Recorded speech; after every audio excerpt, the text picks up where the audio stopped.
Jessie. Okay. Sila naman nga sabi sa akin na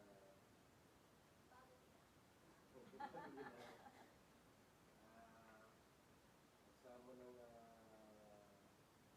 si Lord ang nasa center na pagsama nyo. Tapos, huwag mag-decide ng di alam ni husband, no?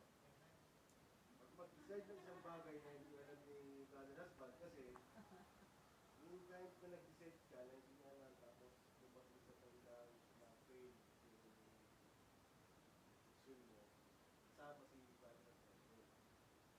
So kung kasama siya at alam niya, okay, kasabihin niya. Kasi kung times na, bakit gano'n, kung nag-decide niya. So, hindi maganda, diba? Pero hindi naman si brother husband sa'yo.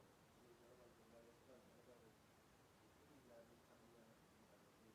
Although, one time, yung mga event naman, nasabi tayo, talagang tayo mo, si brother husband, going to church. Pero may believe ka, pero deep inside, na-realize mo, tama ko na si brother husband kasi nagkasal ko na.